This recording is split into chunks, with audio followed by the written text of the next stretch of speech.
Hola compañeros, en este video les vamos a explicar el derecho internacional, los conceptos, el derecho internacional público, sus teorías dualista y monista y el derecho de los tratados. Mi nombre es Verónica Dávila y mi equipo está conformado por Pamela Espinosa García, Sarelio Ojeda Coello, María Daniela Santos Cruz.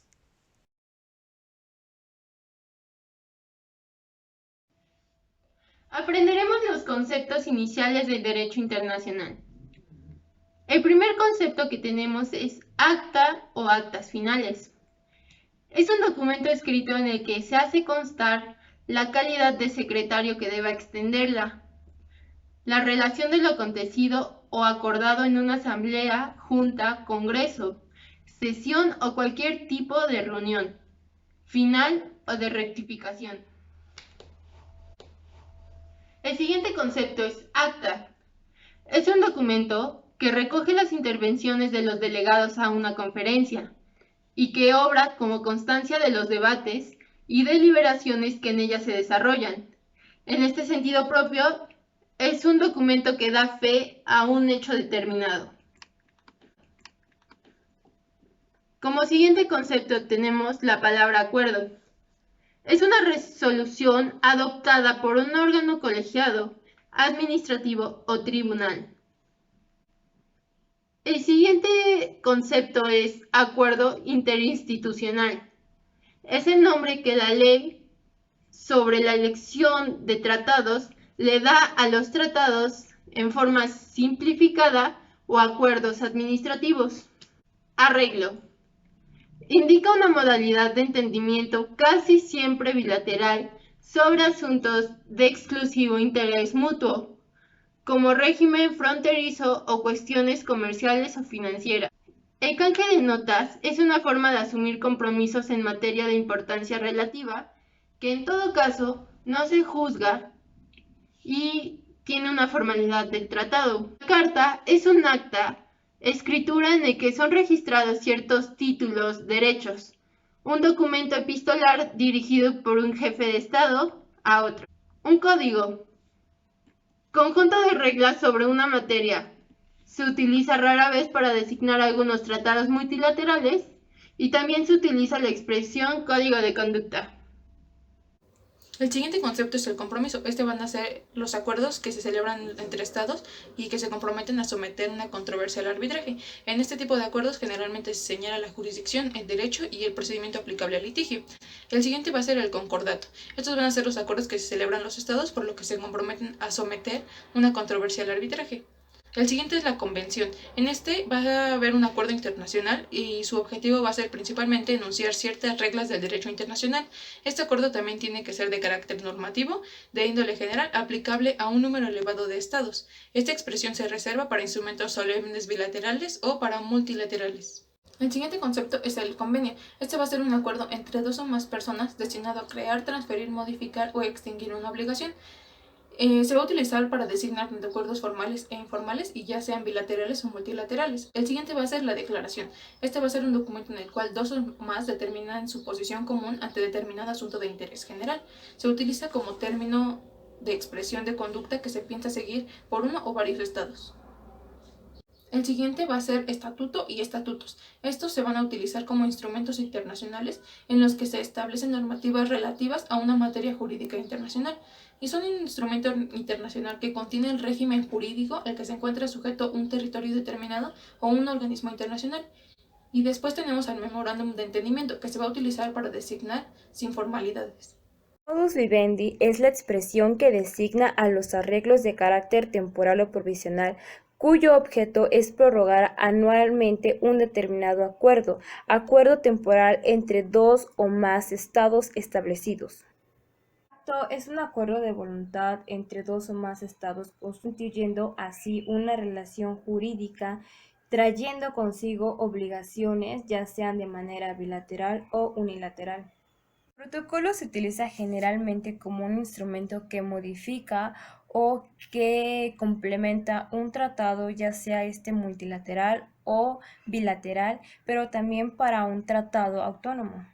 Un tratado es un acuerdo celebrado entre dos o más sujetos de derecho internacional público con el fin de crear, expandir, modificar o transferir la relación jurídica. Ad referendum es una expresión latina que se utiliza en la práctica internacional para hacer referencia a que la firma de un tratado no produce el efecto de obligar al Estado, al menos que éste diga todo lo contrario en su texto. El principio pacta sunt servanda hace referencia a todos aquellos acuerdos que obligan son obligados. La personalidad jurídica es ni más ni menos a ser reconocidos como sujeto de derecho internacional. Si una organización es considerada sujeta de derecho internacional, tiene personalidad jurídica, y si tiene personalidad jurídica podrá actuar en las relaciones internacionales. Marco jurídico. El marco jurídico es un conjunto de disposiciones, leyes, reglamentos y acuerdos a los que debe apegarse una dependencia o entidad en el ejercicio de las funciones que tienen encomendadas. Acepción. La acepción es un vocablo que identifica a los múltiples significados y usos que puede tener una determinada palabra de acuerdo al contexto en que aparece. Jus cogens. Norma imperativa del derecho internacional general reconocida por la comunidad internacional en su conjunto como la norma a la cual no se permite derogación alguna y que no puede ser modificada sino por otra norma del derecho internacional general del mismo carácter. Organismos internacionales. Es toda organización integrada normalmente por sujetos de derecho internacional público y regulado por un conjunto de normas propias con miembros, alcance o presencia internacional y con fines comunes. Cooperación institucionalizada, o también conocida como cooperación internacional, se refiere al apoyo que prestan los agentes al contexto internacional, como pueden ser los gobiernos de distintos países, empresas, ONGs, etc., con el fin de promover el desarrollo económico y social. Pluralismo. Como pluralismo se denomina al sistema en el cual se acepta, tolera y reconoce la variedad de doctrinas, posiciones, pensamientos, tendencias o creencias dentro de una misma sociedad. Subordinación. Subordinación se refiere al término de origen latino que refiere a la relación de dependencia entre un elemento y otro. Estado o estados, el sujeto originario del derecho internacional.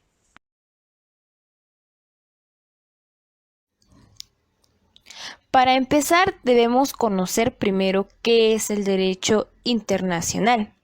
El derecho internacional es todo un conjunto de normas jurídicas que rigen las relaciones de los estados entre sí y también la de estos con ciertas entidades que, sin ser estados, poseen personalidad jurídica internacional.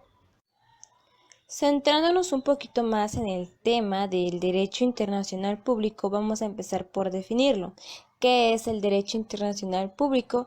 Bueno, pues es el ordenamiento jurídico que regula el comportamiento de los estados y otros sujetos internacionales en sus competencias propias y relaciones mutuas sobre la base de ciertos valores comunes, para realizar la paz y cooperación internacional mediante normas nacidas de fuentes internacionales específicas, rigiendo así la comunidad internacional y construyendo normativas aceptadas por todos los estados participantes y a las cuales acepten voluntariamente someterse.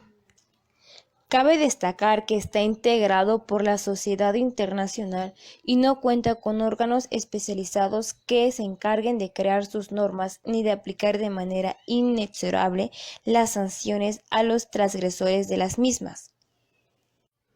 Cabe mencionar que solo pueden ser sujetos de derecho y obligaciones los estados y los organismos internacionales. Sin embargo, hay excepciones, ya que las personas privadas pueden ser objeto de las sanciones del derecho internacional público cuando éstas dañen los bienes jurídicos protegidos por el derecho internacional público. El derecho internacional público ha de cumplir con su misión pacificadora, ya que un sistema jurídico es un mecanismo de paz social, aunque logró solo parcialmente alcanzar ese fin, ya que no se ha encontrado un medio más eficaz de imponer una solución pacífica de los conflictos entre estados, principio que obliga a los estados a solucionar pacíficamente sus controversias, de tal manera que no se ponga en peligro la paz y seguridad internacional ni la justicia. Esto con base al artículo 2, apartado 3 de la Carta de las Naciones Unidas, y así evitar la violencia con base al artículo 2, apartado 4 de la Carta de las Naciones Unidas. Existen dos formas en las que se suele dividir el derecho internacional. La primera es en derecho de paz y en derecho de guerra. El derecho de paz son aquellas relaciones entre los sujetos de derecho internacional público en donde no se hace uso de las fuerzas armadas. El derecho de guerra se integra por las reglas de este derecho que regulan al estado de guerra para las personas que se encuentren en el territorio de guerra. Estas no tienen por objeto promover la guerra, sino que tratan de limitar los efectos negativos de ella. Por otra parte, el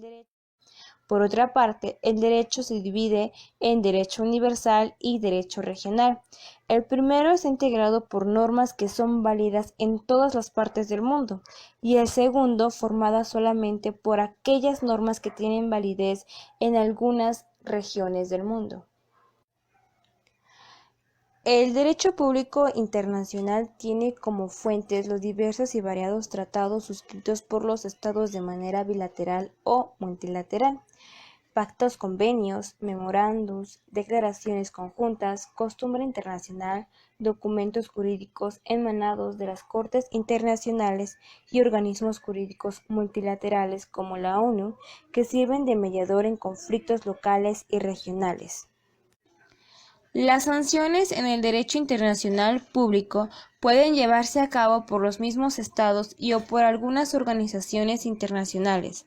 Los medios lícitos de sanciones son la retorsión, que es la respuesta a un acto lícito pero poco amistoso; represalias pacíficas, injerencias jurídicas del Estado lesionado en bienes o derechos del Estado culpable, a fin de que cumpla con su responsabilidad internacional.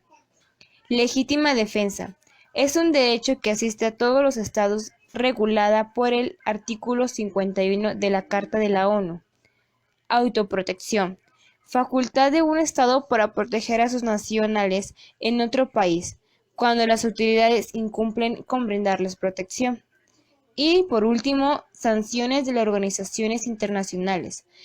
Estas están facultadas para poner sanciones lícitas.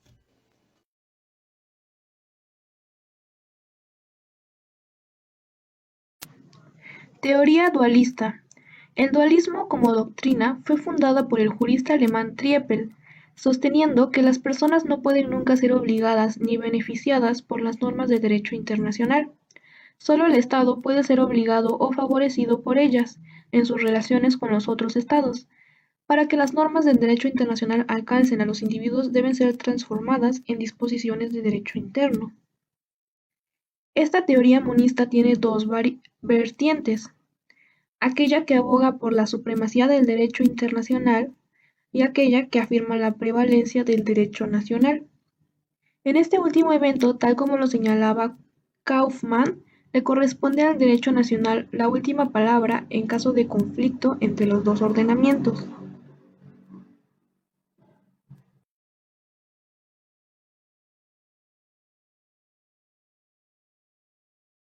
Teoría monista. El monismo, con primicia del derecho interno, termina por arruinar el carácter obligatorio del derecho internacional, que se reduce a un derecho público externo, que todo Estado puede alterar unilateralmente. Es una teoría que ha sido desarrollada y defendida por prominentes filósofos y abogados internacionalistas.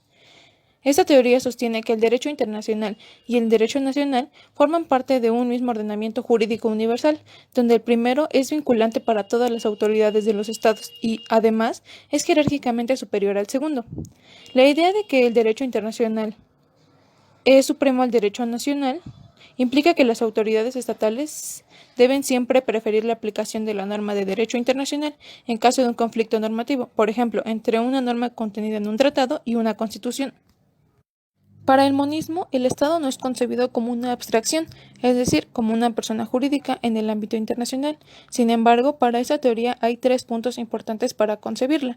El primer punto nos dice que el derecho internacional es obligatorio para cada una de las autoridades estatales y no solo para el Estado como un sujeto de derecho internacional. El segundo punto nos dice que las normas y principios de derecho internacional no requieren ser incorporados por medio de un acto legislativo para ser obligatorios en el ámbito nacional, lo que implica su efecto directo una vez que éstas pueden ser identificadas, por ejemplo, con la firma, ratificación y entrada en vigor de un tratado internacional. Y por último, el punto 3 nos dice que la validez del derecho internacional, en un sentido formal y material, está supeditado a su compatibilidad con el derecho internacional, puesto que éste es jerárquicamente superior al derecho nacional, en un sentido similar al que una constitución es superior que una ley reglamentaria. Es cierto que pueden existir contradicciones entre el derecho internacional y el derecho nacional, pero estas contradicciones están presentes en todos los sistemas jurídicos, sin que esto sea razón suficiente para negar la supremacía y el efecto directo de las normas y principios del derecho internacional.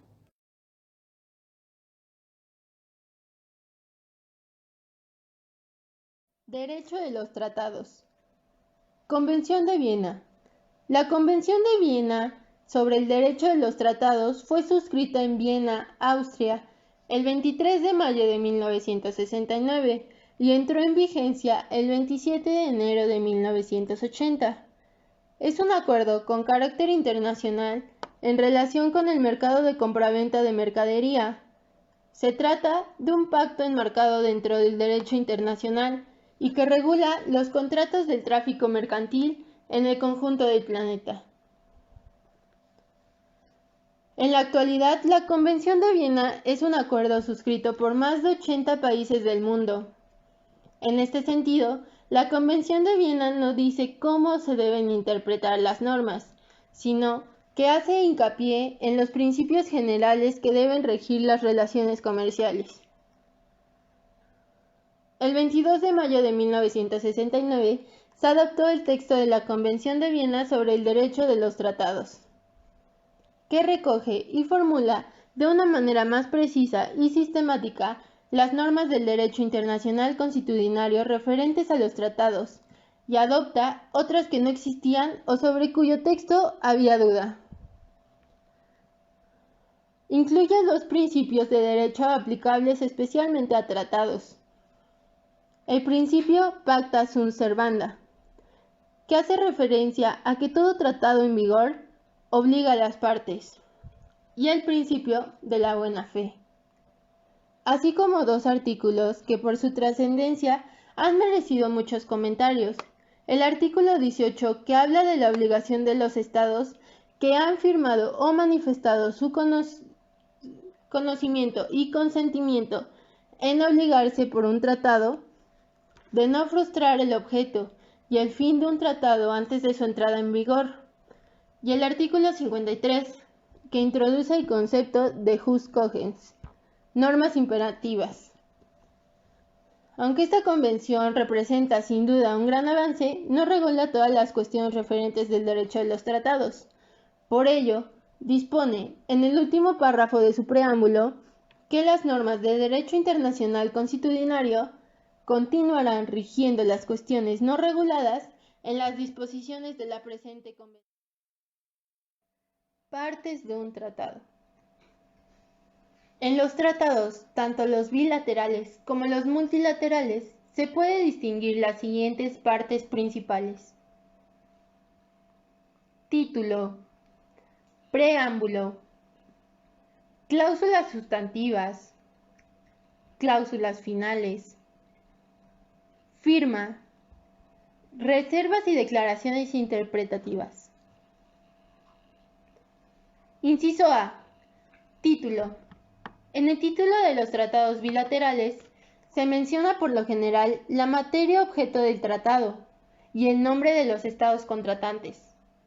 Por el contrario, en el título de los tratados multilaterales se menciona la materia, pero no las partes, pues cuando se redacta el tratado no se puede saber el nombre de los estados que van a aceptarlo.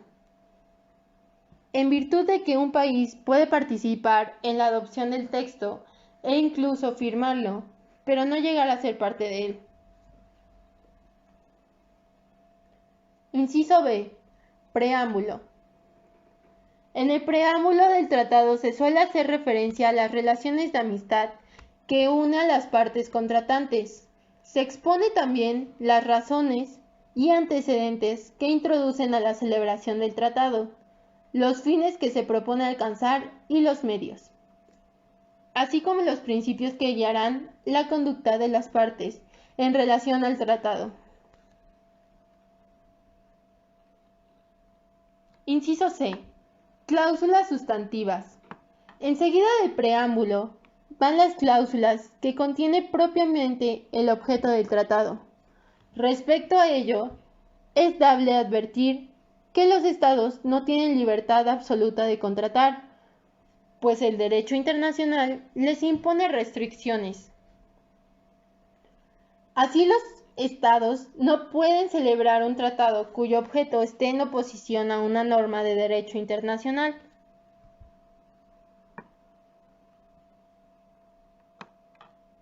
Inciso D.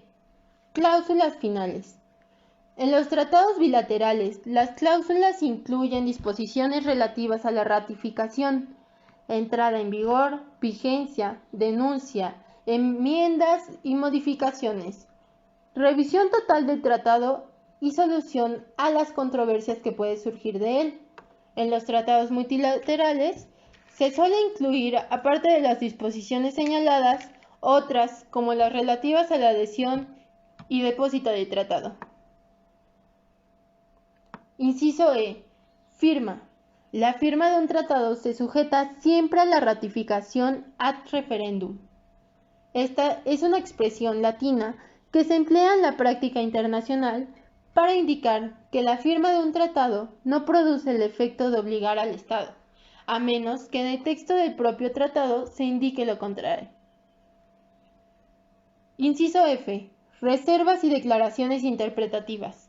Cuando un Estado formule una reserva, se sustrae de una disposición del tratado que no le satisface.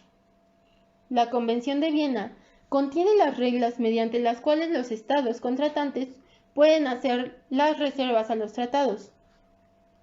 Se encuentra de los artículos 19 al 23. En la práctica de los tratados se suele hacer también las llamadas declaraciones interpretativas.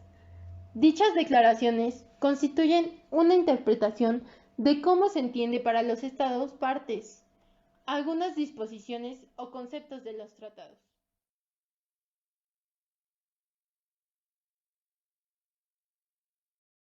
Tipos de tratados. Aunque es de poca importancia saber cómo ha de llamarse un tratado, es útil establecer la diferencia que existe entre varios tipos de tratado.